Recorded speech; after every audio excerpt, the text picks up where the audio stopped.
Bienvenidos al monasterio de San Juan de la Peña, en pleno Pirineo aragonés, gran centro del románico y cuna de la historia en mayúsculas. Entre una gran roca y estos muros se han escrito algunas de las páginas más importantes de la historia del Reino de Aragón, y entre ellas las primeras. San Juan de la Peña es panteón real, monumento nacional, entorno natural y además cuna de grandes leyendas. Dice la tradición que aquí reposó durante muchos siglos el Santo Grial y que el monasterio debe su fundación a un milagro. Eso ocurrió hace más de 1000 años, y aunque el monasterio fue uno de los focos principales en términos religiosos y culturales del reino, también cayó en el olvido durante siglos. Con la democracia se potenciaron las restauraciones, pero es ahora, en pleno siglo XXI, cuando el monasterio, con la recuperación del Alto, recobra todo su esplendor. Les invitamos a compartir con nosotros una visita reposada. Vean, escuchen y descubran la historia que se respira entre estos muros. A los parajes de alta celebridad e importancia, como a los varones insignes, les basta su nombre, sin necesidad de pruebas ni de ejecutorias.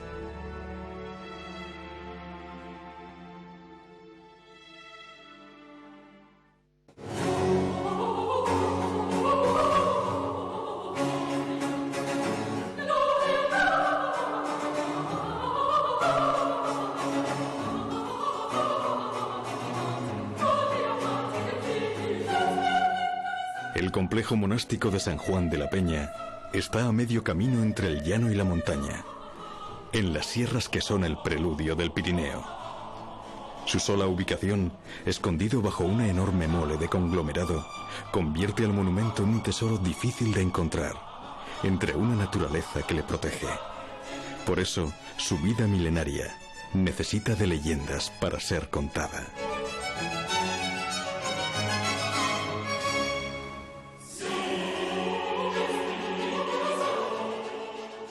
Cuenta la leyenda que allá por el siglo VIII, un joven cazador, Boto, perseguía un ciervo por los bosques de la llanura de la cima del Monte Pano. Su caballo se desbocó en la persecución y siguió al ciervo, que en su huida se precipitó al vacío. Tras él, el jinete. Boto invocó a San Juan en la caída para que le protegiera, y su montura se posó suavemente en tierra. Buscando el lugar donde había caído el ciervo, Boto encontró los restos de un anacoreta, insepulto e incorrupto. Era Juan de Atarés, quien dejó escrito que había levantado en ese lugar una iglesia en honor a San Juan. Impactado por lo que acababa de suceder, Boto relató esta historia a su hermano Félix, y ambos decidieron retirarse a este lugar a llevar una vida contemplativa. Con el tiempo, otros siguieron su ejemplo y se fue creando una comunidad religiosa.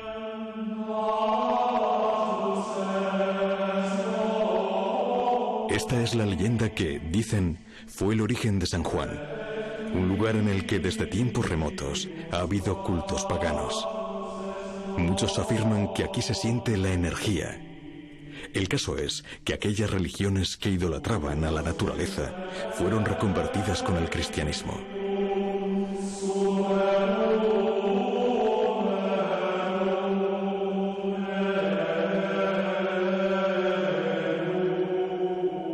Aquí hubo un recinto más parecido a una ermita. Pero al llegar al siglo XI, el rey navarro Sancho III el Mayor decide unificar los lugares religiosos. Dando privilegios, este rey pone la primera piedra para el que llegará a ser uno de los mayores monasterios de la zona. Este núcleo donde estamos es lo que llamamos la iglesia prerrománica, que no nació subterránea como está ahora, sino que las construcciones posteriores la hicieron quedar a un segundo nivel.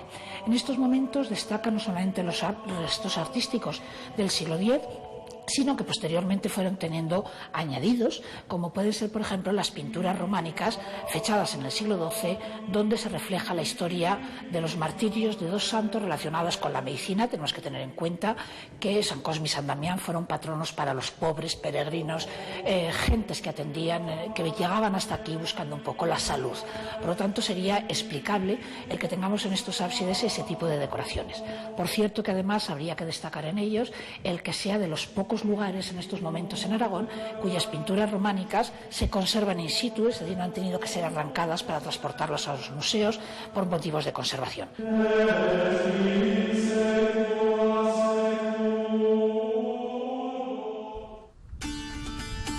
A unos kilómetros de allí, y como sede religiosa para las hijas de los reyes y nobles, nace Santa Cruz de la Serós. Serós es una transformación de la palabra sorores, hermanas. En esta población, en el siglo XI, se construyen dos iglesias. Una más pequeña, San Caprasio, para que las familias de las gentes del entorno de estos monasterios acudieran a los oficios.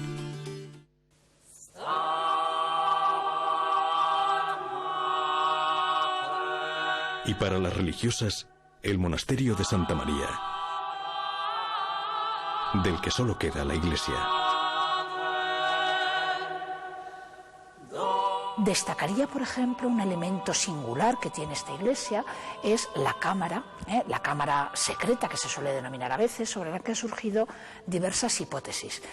Para algunas personas pudo ser la sala capitular de las monjas. Yo, la verdad es que no participo de esa opinión, puesto que la escalera que permite el acceso a esa sala es una escalera dificultosa. Tenemos que pensar en unas mujeres mayores con aquellos ropajes.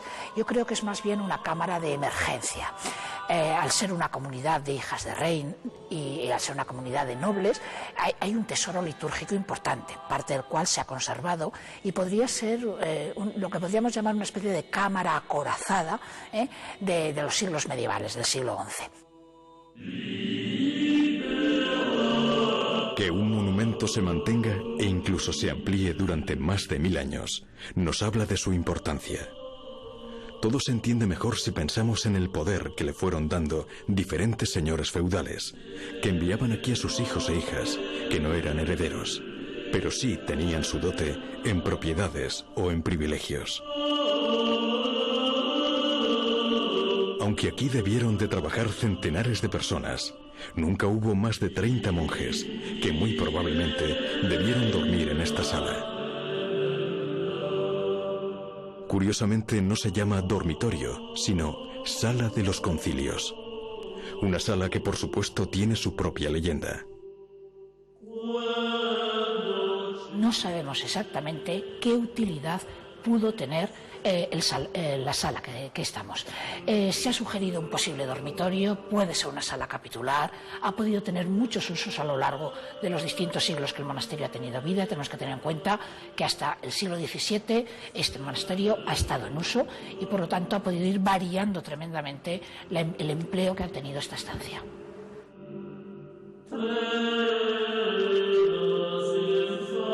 Sí que sabemos que fue utilizado en parte como osario medieval, es decir, lo que es la roca directamente, cuando se levantaron las losas del suelo para hacer las reparaciones oportunas y sobre todo sanear desde el punto de vista de las aguas que por aquí circulaban, salieron inmensas cantidades de huesos.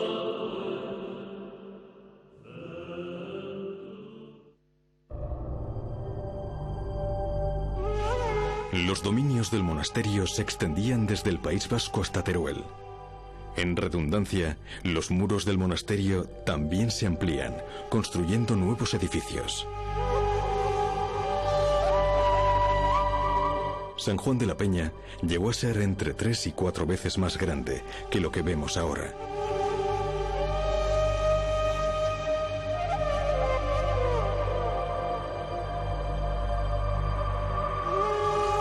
Pero sobre todos ellos, destaca y perdura la iglesia románica, absolutamente enclavada en la roca.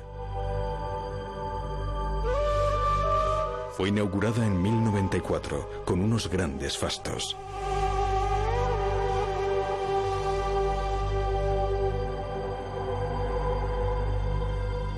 Así tuvo que ser adentrarse entonces en esta iglesia. En la Edad Media podría estar con la peña pintada con un pantocrátor y un cielo estrellado. En los ábsides había pinturas representando la leyenda de San Bote y San Félix, policromía en los capiteles, grandes cortinajes. Lo más seguro, un artesonado que cubriría la bóveda de cañón. Luego, claro, nos faltan los monjes, el gregoriano el olor a incienso, la iluminación con velas. Prácticamente lo que estamos viendo ahora es el boceto de la obra de arte. En el altar sorprende la presencia de una copa en una urna. Es una réplica del Santo Grial. La que dicen fue la copa que utilizó Jesucristo en la Última Cena. Vivió en San Juan de la Peña varios siglos. Algo tan misterioso tiene también su propia leyenda. Dicen que San Lorenzo trajo la Santa Copa a su Huesca natal, en el momento en que los cristianos eran perseguidos en Roma. Así se lo encargó el Papa. Durante años, el cáliz fue peregrinando por diferentes puntos del Alto Aragón, hasta recalar en San Juan de la Peña. Aquí se convirtió en la reliquia más importante del monasterio, tanto que los peregrinos del Camino de Santiago se desviaban de su trayectoria por ver este objeto sagrado. Afortunadamente, tenían una pista para luego volver a encaminar sus pasos sin perderse. Igual que la Vía Láctea en el cielo les marcaba la dirección a Santiago, el ajedrezado, denominado jaqués, orienta sobre cuáles son las iglesias de la ruta jacobea.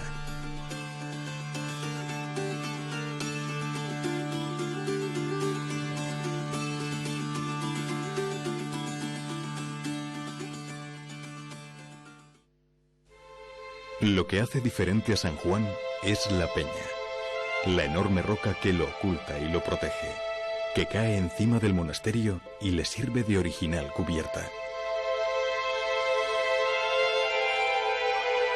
Algo que es especialmente llamativo en el claustro, un claustro único porque nunca tuvo techo.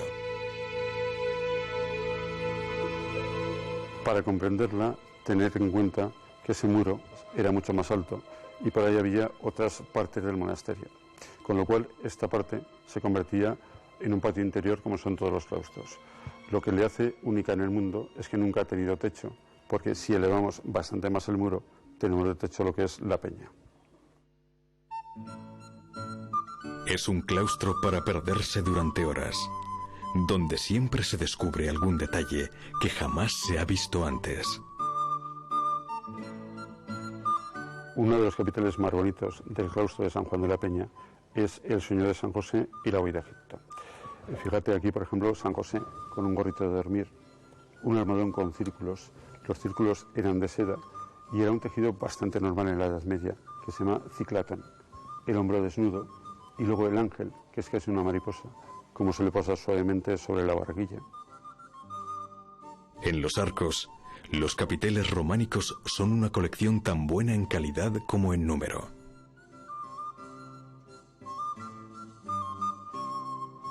Aunque hay algunos con temas sueltos o con animales, la gran mayoría son pasajes de la Biblia. Son figuras llenas de expresión para explicar la palabra de Dios con imágenes. Es muy expresivo. Hay que seguirle muy bien los gestos que hace con las manos, dónde señalan las manos de los personajes, incorpora innumerables detalles de la vestimenta de aquellos siglos, sobresale mucho del plano del fondo, por ejemplo, utiliza un tipo de peinado para la gente joven, otro peinado diferente a la hora de plasmar a los personajes que podían tener más edad. Quiero decir, es muy variado y probablemente estamos en torno a lo que podríamos llamar un maestro con diversos aprendices, porque no todo él está efectuado por la misma mano. Entonces es uno de los maestros más destacados de los conjuntos escultóricos que han quedado en Aragón. Pero no solo los capiteles. El claustro es todo un libro de arte. Una capilla gótica, un arco mozárabe, los arcos románicos y otra capilla más renacentista. Y todas con miles de detalles, figuras enigmáticas y de fondo, el sonido del agua que se filtra por la roca.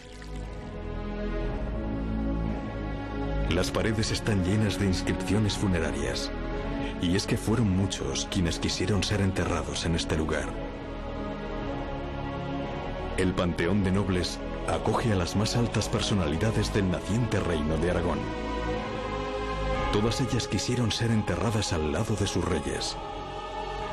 San Juan de la Peña fue el primer panteón real aragonés, algo que nos habla bien a las claras de la importancia que tuvo este monasterio como lugar de reunión y decisión. Ramiro I, Sancho Ramírez y Pedro I fueron sepultados en estas tumbas excavadas en la roca. Siglos más tarde, Carlos III quiso dignificar este panteón real del Reino de Aragón y manda construir esta capilla.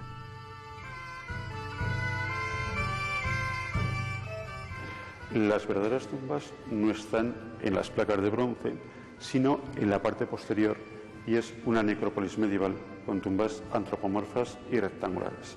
Y con seguridad tenemos enterrados a los 3 primeros reyes de Aragón: Ramiro I, Sancho Ramírez y Pedro I, las mujeres y los infantes. En los estucos van representando 4 escenas de la historia de Aragón que corresponden a los símbolos del escudo: las 4 barras, las 4 cabezas de moros con la cruz de San Jorge, la cruz de Íñigo Arista y el árbol del Sobrarbe. Pero para cuando se construye el nuevo Panteón Real, hace ya siglos que los monjes han abandonado el monasterio. Mientras el Reino de Aragón se sitúa en el entorno pirenaico, San Juan de la Peña es el centro de todo. Pero en el momento en que Aragón comienza a expandirse hacia el sur y hacia el este, la capital, la corte, el poder y el dinero se van alejando. Siglos de altibajos con varios incendios que culminan con el más importante. En 1675, San Juan de la Peña arde durante 3 días. Los daños son tan graves que la orden decide crear un nuevo monasterio en la Pradera Alta, un lugar además mucho más agradable para vivir. 30 años después, se inaugura el denominado Monasterio Alto. Hoy, 3 siglos más tarde, los muros del monasterio acogen un espacio museístico y una hospedería.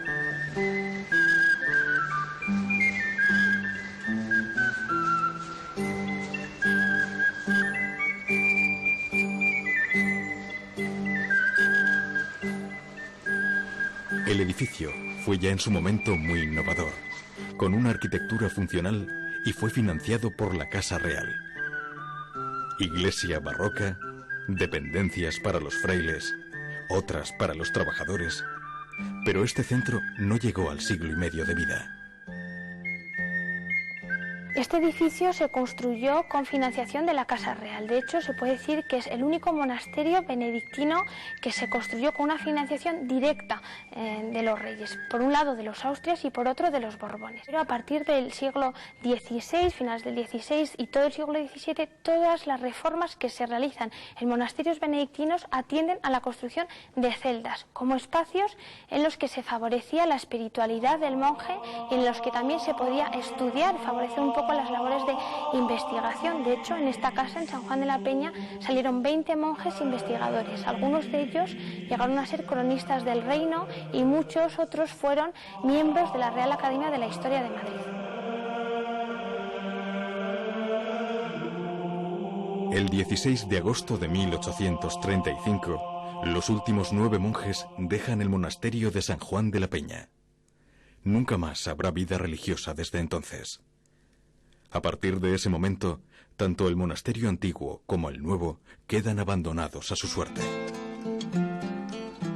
Pero a finales del siglo XIX, una corriente intelectual llama la atención sobre el estado de estos lugares y también sobre la importancia que han tenido a lo largo de la historia.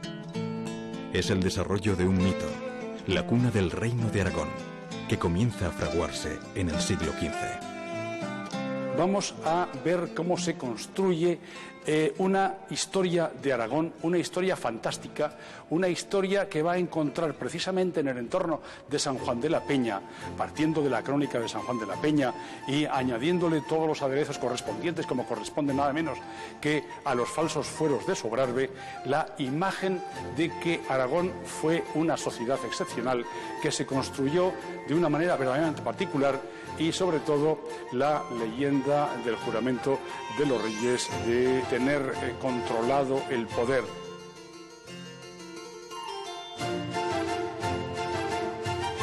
En 1889, San Juan de la Peña se convierte en uno de los primeros monumentos nacionales.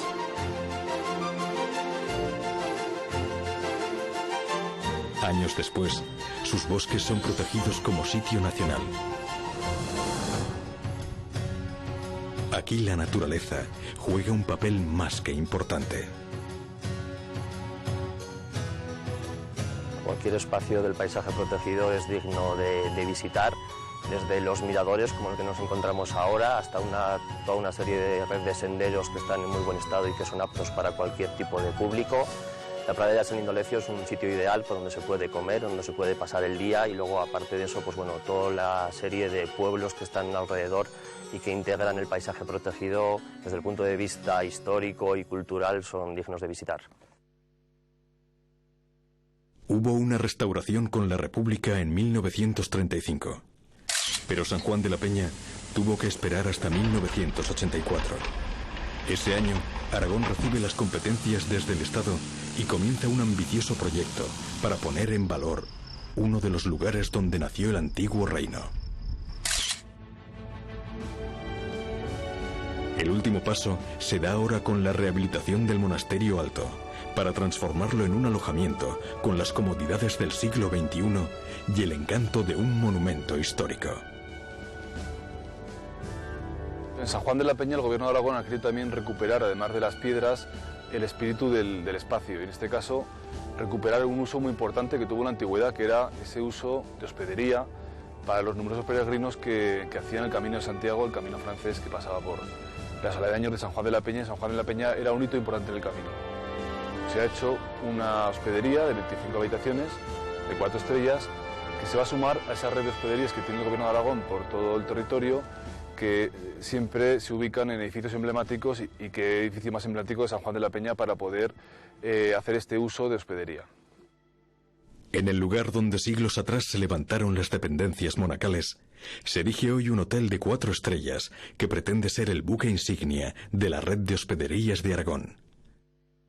25 habitaciones, 5 de ellas suites, restaurante, cafetería, spa, salas de reuniones y eventos. Además de la visita a los monumentos, el viajero tiene a su disposición 3 centros de interpretación, donde se explica por qué es importante este lugar. Por un lado, por su naturaleza. El Centro de Interpretación del Paisaje Protegido detalla especies, flora, fauna y la antesala del Pirineo que supone esta sierra.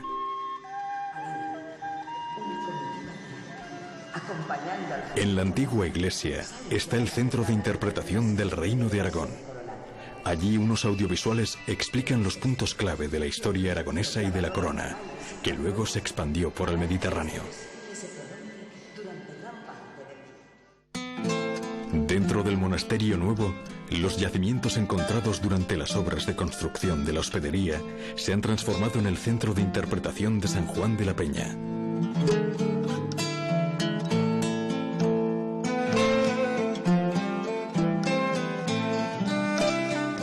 Así sentimos el día a día de aquellos monjes benedictinos que trabajaron, rezaron, descansaron, lucharon, que pasaron frío y enfermedad durante siglos.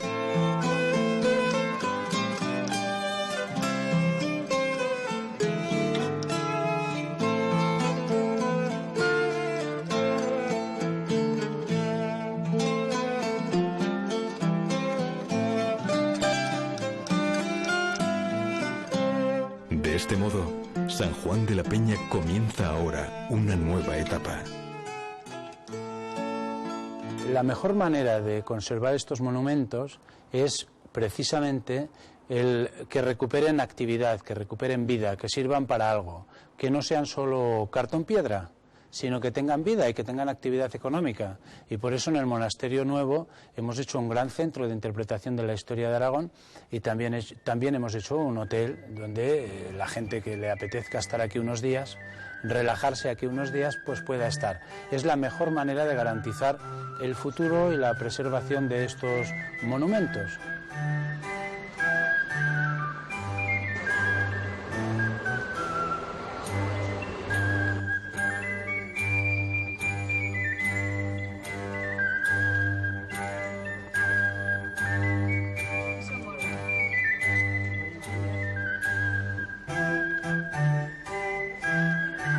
San Juan de la Peña todavía continúa siendo un gran desconocido. Y del monasterio conservamos una pequeña parte, como mucho una tercera o una cuarta parte. Aquí nos falta hospedería, hospital, estancias reales, biblioteca, refectorio, escritorio, sala capitular y muchísimas dependencias más.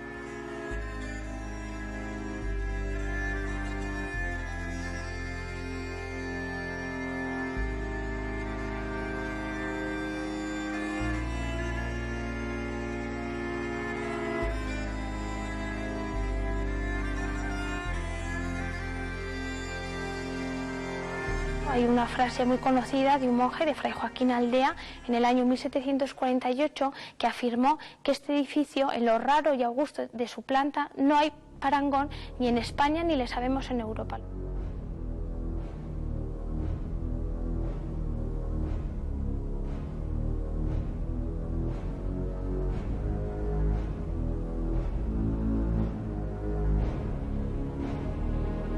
Es un monasterio que hay que valorar muchísimo, que hay que cuidar, que hay que potenciar, que hay que difundir.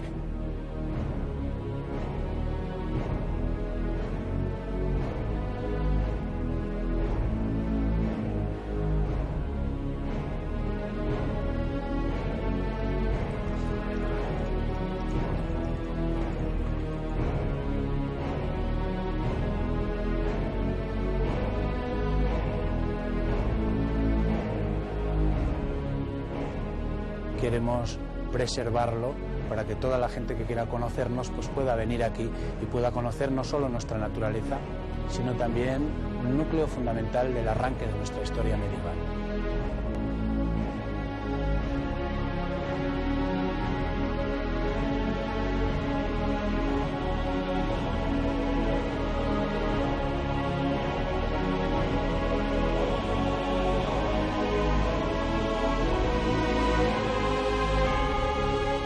Aragón, en buena parte, se resume en San Juan de la Peña hoy porque reúne aquí lo que es el pasado, lo que puede ser el futuro y, en definitiva, la construcción de una identidad aragonesa en la que todos, afortunadamente, estamos empeñados.